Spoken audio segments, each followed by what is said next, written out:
What must the Big Ten do to get their 5-2 teams into the top 25? And we make our game picks for Week 9 on today's Locked On Big Ten Squad. You're talking ball with the Big Ten Squad, sponsored by Gametime. From USC to Ohio State, from Michigan to Oregon, from Nebraska to Washington, it's the local experts of the Locked On Podcast Network bringing you scoops, breakdowns, and the most comprehensive preview of the upcoming Big Ten weekend. No hurt feelings and thin skin allowed. Squad up, you're part of the Big Ten Squad. Happy Thursday, everybody. Welcome to this week's Locked On Big Ten Squad. I'm your host, Spencer McLaughlin. Roman Tomashoff is here of Locked On Huskies. Zach Anderson-Yoxheimer of Locked On UCLA. Wait, Roman, you're in the wrong place. I'll fix that later. I was going to make a comment about that. Yeah, Trent Condon. What, you were in your car like 2 minutes ago before we recorded. And now you're muted walking around in an Office Depot. Zach Seko of Locked On Nittany Lions is here. Ryan Herrings of Locked On Badgers as well. Trent has now unmuted himself. Kind of like the Iowa offense, Trent. It has unmuted itself. We might start. I want to start with your Hawkeyes, Trent. I really do. Yeah. Because they're 5-2. They're suddenly scoring points. What do they have to do to get ranked? They got to beat somebody with a pulse. I mean, you look through and Penn State, we know what they were in the preseason, still doesn't have a conference win. You look at the victories that they've had, you got to beat somebody with the pulse. And I don't know if that'll come this week against Minnesota. But then after that, there's somebody with a pulse, something that I've been telling our arbitrator over there since the summertime. Look out for Kinnick Stadium, and that'll be their opponent after the Gophers. So get through this one, get to 6-2, and if they can get a win against the Ducks, then we'll be having a different conversation. Yeah, good luck with that. Roman, last week Washington was Play better against the Hoosiers than you did. Yeah, I don't have a comeback to that. That's just objectively true. Roman, Washington last week was 5-1. There were a bunch of calls for them to be ranked. They lose to Michigan 24-7. Now they're 5-2. But again, they're one of several. We've got Iowa at 5-2, Minnesota at 5-2, unranked. Michigan is in there at 25, so at least there's that. Illinois is in there at least. But Nebraska and Northwestern and Washington and Minnesota and Iowa are all 5-2, and none of them are ranked. Do you think that is wrong, given the number of SEC teams that are in that same position, but in the top 25, like LSU? Absolutely. It's exhausting. Where, I mean, on the Washington side of things, yeah, you did not look good at all in that loss at Michigan. You looked lifeless, and now, you have an opportunity to bounce back against a ranked team. And by the way, and this is where I want to go with this from the Washington side of things. I can't wait for, let's say Washington does win this game against number 23 Illinois. I don't think anything is going to change because we've seen all these SEC teams, ranked teams play ranked teams, and it just not affect anything at all. And on the Big Ten side of things, not even just Washington, Spencer, you just named all these other teams. What do they have to do? I think Trent brings up a good point of beating teams with a pulse, but how is that going to happen? And how, the SEC is getting all this credit for doing whatever it is that they do. And on the Big Ten side of things, there's it just doesn't seem to be the same thing. No, I agree, and I think that if you look at a schedule like LSU, what's LSU's best win? Anybody know? Off the top of your head? The answer is showing up. Yeah, showing up is good. LSU's best win is Clemson. Great win at the time. Clemson's been playing a little bit better, but that's their best win right now. But Zach, I understand Yoxheimer. I mean, we'll get Sego. I want to go to the Bruins here because should we just view the Bruins team? My dad actually called me the other day. I'm not kidding. He asked me, what would UCLA have to do to get into the college football playoff? Because just win every game. Can you just ignore the 0-4 start and look at this team in a vacuum for what they've done since Tim Skipper got there? And I said, well, no, you can't. And then I thought, but maybe we should, just for Zach. I mean, we could, but UCLA also controls their path, I've seen, to the Big Ten championship game, so they can still play their way in anyways. And if they do that, that would include a win at Indiana and at Ohio State and at USC. So those would all be very strong road wins. At the time, Penn State very much had a pulse. Maryland somewhat scrappy and, going to Michigan State and dominating them. They look like a completely different team. I don't know if you can ignore the first 4 games because UNLV's not that good. New Mexico's only all right. Utah's pretty solid, but then Northwestern, we talk about wagons, man, Northwestern's pretty good now. I thought that was the pillow fight of the century if it came to UCLA Northwestern. That might be the game that defines the Big Ten championship race. Seiko, you want to weigh in? It's hard to ignore the SEC bias, but I do see it to an extent. I'm actually gonna just kind of stay a little neutral here. That the SEC, right? When you look at those 5-2 teams losing to a Georgia or something like that, we're losing to Ole Miss. It is a lot different than Nebraska losing to Minnesota, for example. Okay, so Michigan's in there, Illinois is in there. Would any of us rank a 5-2 Northwestern team? Would we? Okay. I would depend on the schedule, but no, not at the moment. Exactly. Yeah. Anderson Yoxheimer's like, yeah, I'd rank them top 10 team in college football, man. Look out. Quality loss for the Bruins. So is there SEC bias in the AP rankings because there are a lot of SEC writers that cast these votes? Yes, this is true. But still at the same time, I'm going to be a little more lenient for a team like Ole Miss who loses to Georgia in a shootout versus Nebraska who loses decisively 24-6 to Minnesota, who, again, Ole Miss was considered a playoff contender. Georgia, a lot of those SEC teams, nobody was saying, watch out for Minnesota here. And then you get bullied by them if you're Nebraska. So that's why we are where we are. The Big Ten, it's very top heavy. It's still Ohio State. It's still Oregon. Of course, no Penn State, but it's Indiana. Now Indiana takes the place of what Penn State was supposed to be. So the Big Ten is still top heavy compared to the SEC, but the SEC is the deeper conference. Yeah, I think on the Minnesota point, like the Golden Gophers probably have the strongest case of any of those teams to be ranked at the moment. They just beat Nebraska handily, who was in the top 25. Why don't they get that swap? Texas got to go in the top 25 when they beat Oklahoma, even though they have a loss to Florida that we're all just supposed to forget about. Ryan, I won't make you talk about Minnesota because you're going through enough suffering over there, but I'm sure you have thoughts on the conversation. Yeah, I'm just here. Like, I don't know. I'm just here. Like, I feel like everyone else, maybe except for Zach Seiko, is like this, you're here for a reason. You're here to talk football. I feel like I snuck into the party. Like this is some luxury retreat, and I really shouldn't be here. I'm going to get kicked out in any second. I think Zach has a good point. The SEC is probably a little deeper, but let's also not ignore the fact that if the SEC had multiple 5-2 teams, those teams are going to be ranked. There's institutionalized SEC bias built into all of this. There just is. And I think for years, the SEC has been top heavy as well. I think the middle of the SEC gets a little overrated because they beat up on each other, and then people just assume those are always good wins. They're not always good wins. So the Big Ten does get a little shafted in the middle. That's been true for a long time. It's tough to go to Kinnick and win. It used to be kind of hard to go to Madison and win. But like the Big Ten is tougher. It is undervalued. And the SEC does get biased. It's okay to acknowledge that. But I think Zach has a point too. Team by team, you can certainly make cases that certain SEC teams deserve the benefit of the doubt over certain middle tier Big Ten teams. But overall, the Big Ten does get shafted in this. It's been like that for a long time. Geez, Ryan, are we going to keep this G-rated over here? Goodness gracious, man. Going through things. We know. We're here for you. We're here for you, man. He's in a pickle, man. Yeah. Nice. I support. Yeah. Round of applause. Zach Anderson Yoxheimer. Everybody, resident pun master here on the Locked On Big Ten squad. We're going to get to our Week 9 picks, and we're not going to rush through them. We're going to flush them all out. A lot to get to. Stick around. First, this episode brought to you by Quo. One of the tools that helps make a huge difference for business owners is Quo, formerly Open Phone. It's the same great business phone that you've heard me talk about before, just with a new name. And here's why it matters. Every missed call is money left on the table. When every customer conversation counts, you need a phone system that keeps you connected 24/7. Quo is the #1 business phone system that streamlines customer communications. It works right through an app on your phone or computer, so no more carrying 2 phones or relying on a landline. And you'll love how Quo, formerly Open Phone, lets your team share one number and collaborate on calls and texts like a shared inbox, so no customer gets left hanging.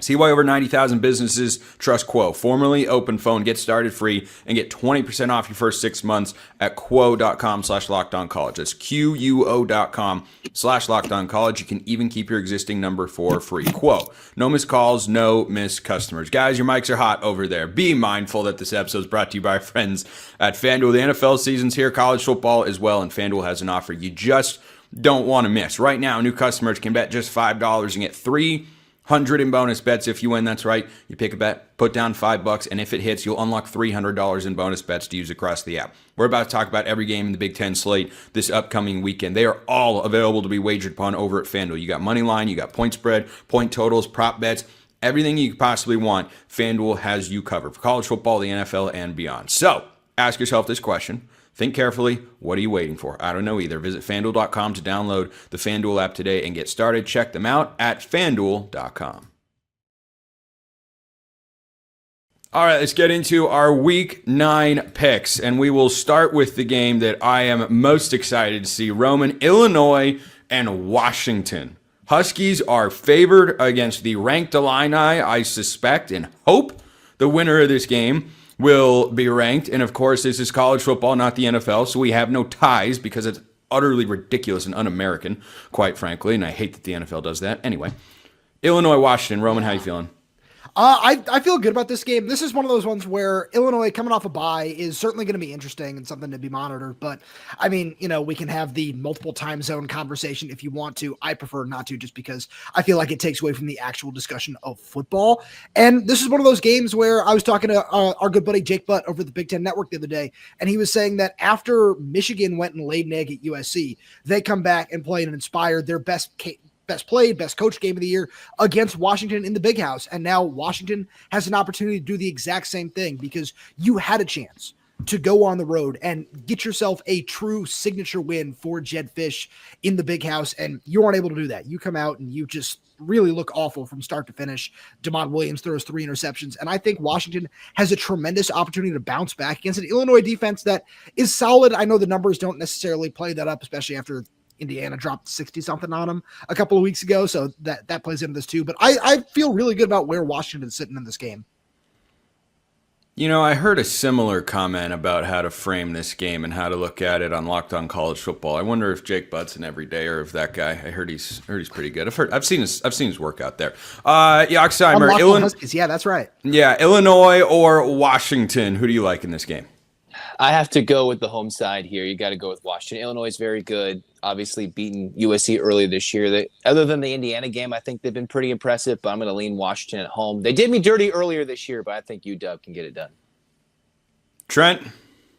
These are kind of the simplest conversations, right? It is as simple as team from the middle America going out west, and we know what's going to happen. So this is also from the gambling perspective an absolute smash spot. You mentioned ranked team as an underdog, go the other way. It's going to be very profitable. So it's Huskies all day here. Can't come up with a compelling one for the Illini. That's the word from Trent, who's on his 4th background of this show. Seiko, Washington or Illinois?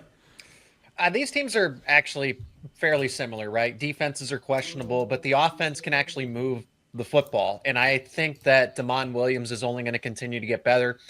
However, Illinois is still a really good team. We considered them a fringe playoff contender, right? Somebody that could sneak in. Washington was in that category as well, but maybe not as much buy-in as Illinois had. So I think we're going to get a shootout. I think we're going to get a lot of points.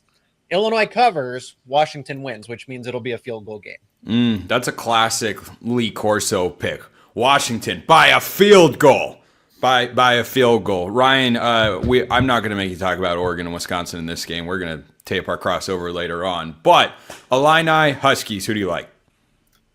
I actually agree with Zach. I think Illinois covers. Bielema can travel. I think that team is veteran. The quarterbacks always travel. You have a veteran quarterback going out there. I think that's fine for them. I don't think it's a massive road disadvantage to do that with that type of squad that they have.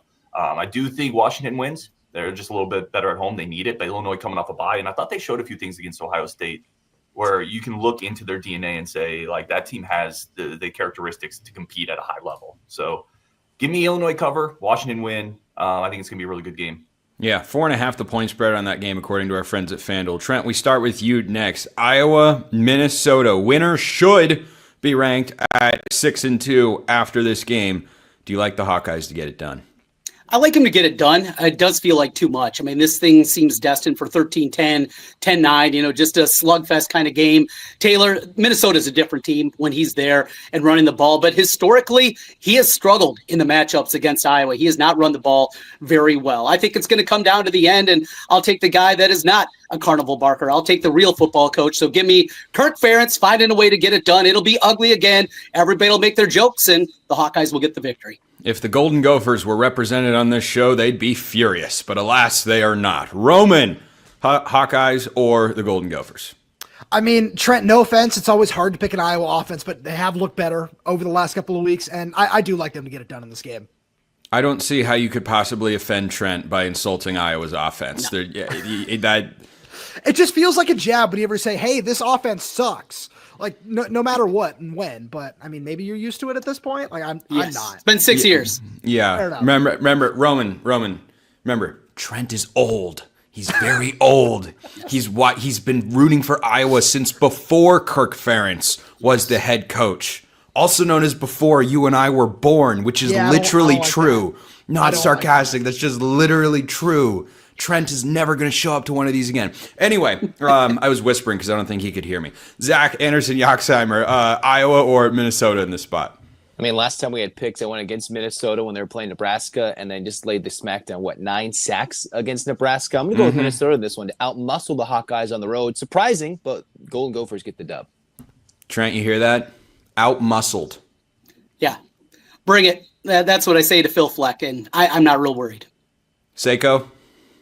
I mean, I watched this Hawkeyes team, right? I saw them struggle against a Penn State team that doesn't have a head coach, that doesn't have any, they're demoralized, doesn't have a starting quarterback, and it went down to the wire. It was 25-24. That was a game that Iowa should have been leading by 11, should have been leading by double digits, and it took a comeback. So I like Minnesota to definitely cover. I'm kind of on the same page as my counterpart, Zach, that there's a very good possibility of an upset chance. I mean, you make a statement against Nebraska.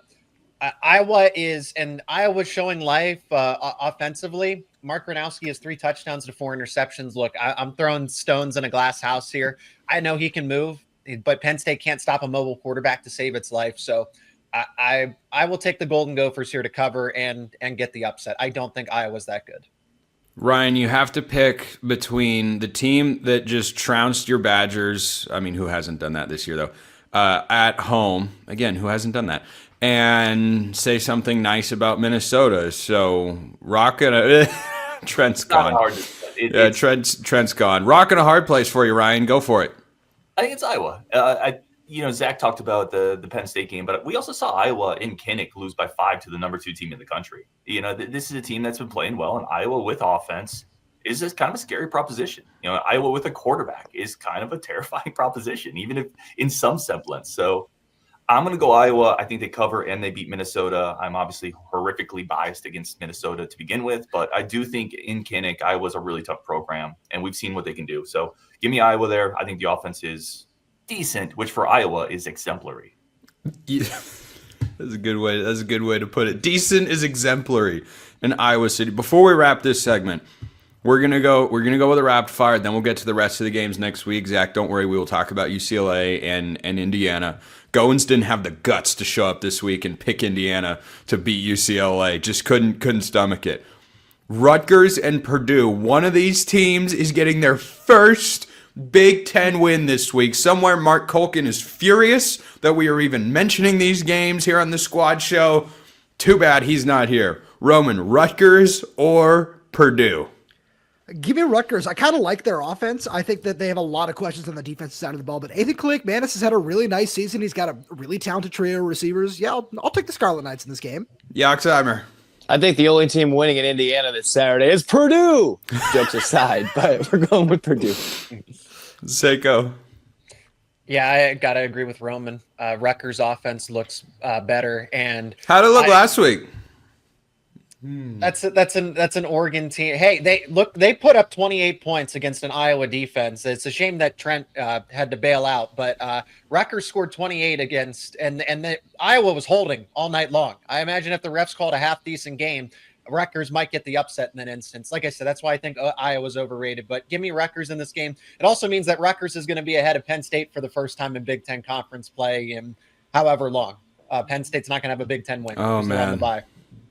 From national championship aspirations to behind Rutgers, that is That is a fall unlike anything that we have seen before. Ryan, Boilermakers or the Scarlet Knights? No, we cannot talk about basketball. My camera literally just panned the gray guard by itself. Oh, I thought you did that. I hate when that happens. Yeah, it was not. It's my AI camera, and it went right to gray guard. nice. Give me Purdue. Calic Manis has a Badger pelt on his wall because he beat Wisconsin once. I'm not going to root for that guy. Former Gophers quarterback. Give me Purdue. Boiler up. Let's go. Boiler up, says Ryan. Your camera just knows in your mind that you don't want to be talking about football. You're like, hoops season is so close. It's just a couple weeks. It's like 12 days, guys. It's like 2 weeks. 2 weeks, and we can start talking about basketball. And by the way, Ryan, I know you're concerned about this, but don't worry. Jackson Shelstad is expected to be all right. So we will we'll wrap our picks in the final segment. Michigan State, Nebraska looking for a bounce back. More to get to on today's Locked On Big Ten Squad, which is brought to you by our friends over at Mazda. Mazda crafts cars for those who do more than simply move. Mazda delivers confidence with every ride. Like Iowa's offense is playing with confidence right now. Crazy thing to say, but it's just factually accurate. They look and probably feel pretty darn good. They have more IHS top safety pick awards than anyone else as of August 2025. That's Mazda.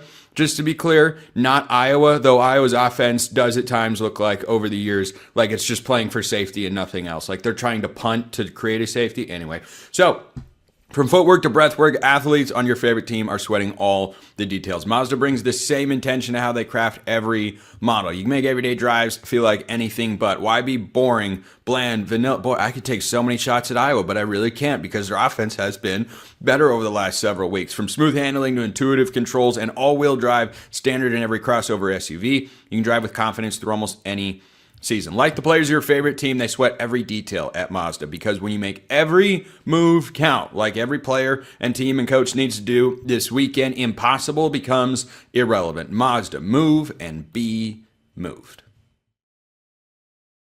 Wrapping up this week's Locked On Big Ten Squad with some big game picks. Are we going to make Yoxheimer wait or should we start? Show of hands amongst the four of us. Should we make Yoxheimer wait to predict the upset of the year?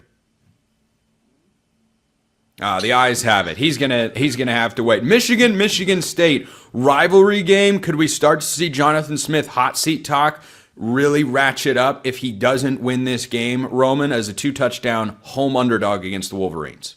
I think definitely yes. There just hasn't been much about that team that I think has gotten noticeably better since he's gotten there. And I think Jonathan Smith's a good coach, but it just doesn't seem to be working in East Lansing. It's a little disappointing, and I certainly don't expect him to cover this 2-touchdown spread.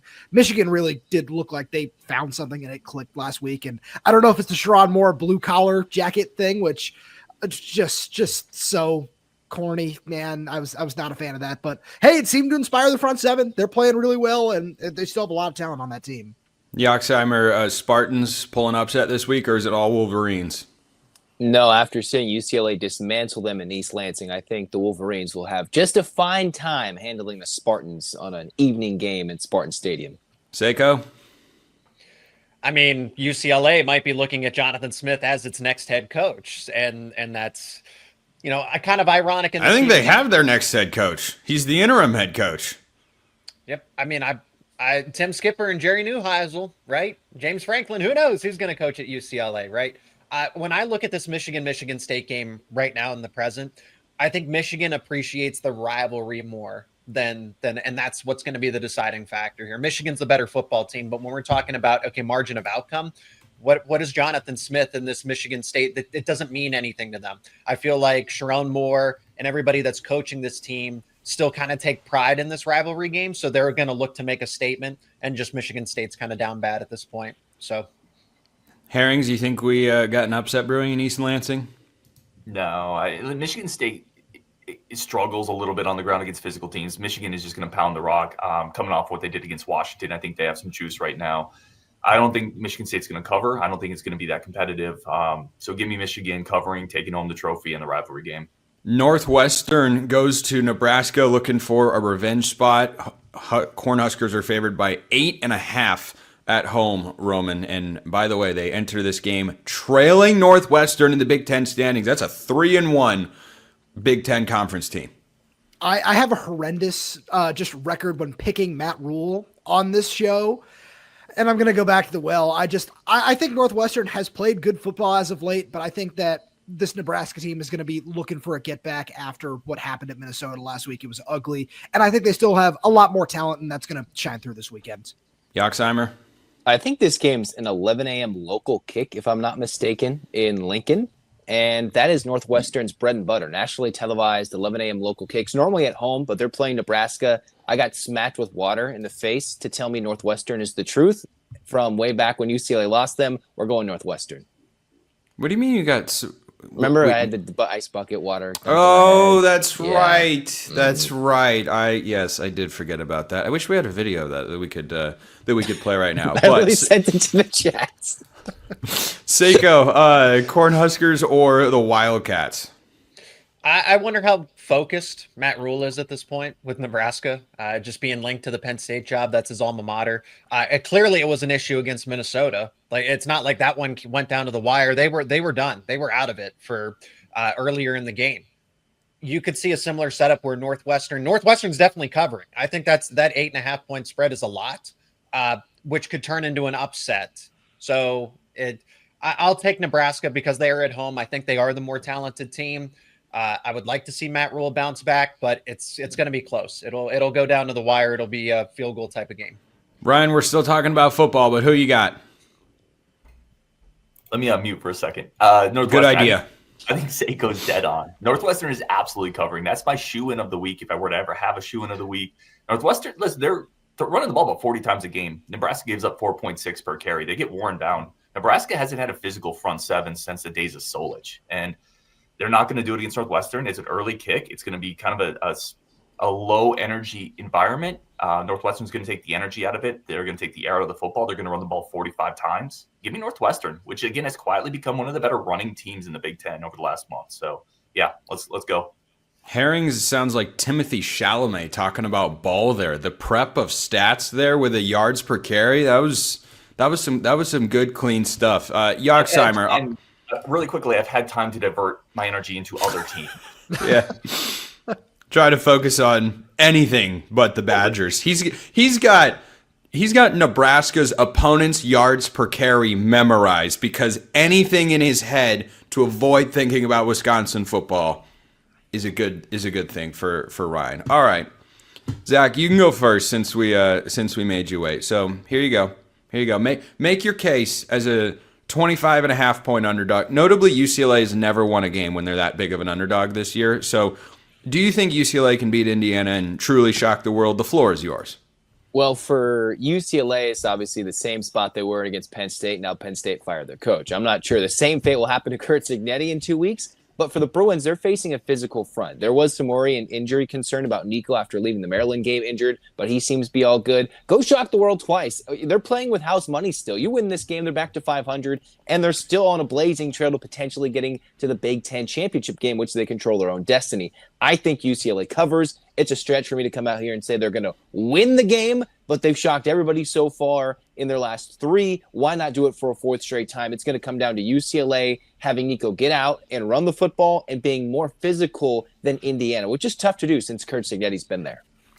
This has to be the most anticipated greater than 3 touchdown point spread game of all time because I think we're all just curious to see can they do it. Nico, of course, would need to play. Roman, do you think UCLA keeps it tight with the Hoosiers in Bloomington on big noon kickoff? I can't go that far. I think the new Heisel sanity run comes to an end this weekend. I look at this Indiana team, and there's so much talent on the defensive side of the ball. They've done such a good job just building up that defensive line. Obviously, they got some great pieces on the back end as well. And I do love what Tim Skipper and Jerry Neuheisel have done for that program, but I think that this is just too tall of a mountain to climb. Seiko? I mean, I've watched this UCLA team, and they look like a completely different team, right? A completely different program with Tim Skipper. Obviously, everybody's highlighting Jerry Neuheisel. It's like, oh, no, he's not the interim head coach. But the people that say, well, the travel and the big noon kickoff actually doesn't really apply to UCLA because I think they practice at really early in the morning. They practiced Zach? in the morning, and they already went early in the morning to Michigan State and smacked them. So Yeah, so the time thing does not matter. That was so when it applies to everybody else. The time change, the time difference. Actually, it doesn't, and that's why UCLA plays a lot of big noon kickoff games or noon kickoff games, because they actually practice early on the Pacific Coast. So I think they cover. I obviously don't think they win, but they definitely cover, because this is just a brand new football team, and they're actually talented when you have the right coaches calling the plays. Ryan? Indiana by whatever. I think Indiana covers. I think Indiana takes care of business here. I mean, UCLA is one of the best stories in college football. It's incredible, but I still think Nico's turnover prone, even in this stretch. He's got a 2-to-1 touchdown interception ratio. Indiana's defense is opportunistic. I think they're going to force him into some issues. And Signetti, man, that dude doesn't care. He's going to put the foot on the gas. I don't believe in UCLA's defense at this point yet. They're playing better, and it's incredible. Like, what they've done is amazing, but I still don't trust Nico in that environment. I think Indiana turns them over a couple times, and it snowballs. Indiana by 30, 35, something like that. They cover and win big. By the Ryan way, is just so done with football. He just Indiana by whatever is just. I'm gonna actually make him even more done with football, because I just noticed this, and it does make me feel sad for the proud Badger program that this is the reality against Oregon this week. Has anybody looked at the point spread and point total for Oregon and Wisconsin? Ryan, you have? Yeah. Okay, Roman, Zach, and Zach, you have not? I have, but I have a better question for Ryan. But I can say that for him. Okay. Just really quick for you three. The point spread for Oregon against Wisconsin is 33.5. Oh, I was going to guess 34. Which it's coming down a bit, Spencer. Okay. That means money coming in on the Badgers. Yeah, money coming in on the Badgers, probably because the weather forecast might not be great. What do you think the point total in the game? The camera's killing me, man. The camera's killing me. Okay, 33.5 point spread. What do you think the point total in the game is, Roman? 58.5. Okay, Yoxheimer? I have it up, so I know it. But you cheat. Okay, Seiko? I mean, I know it.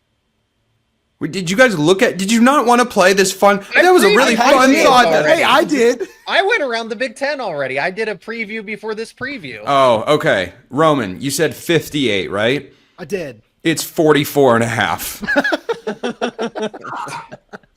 A 33.5 point spread with a 44.5 point total.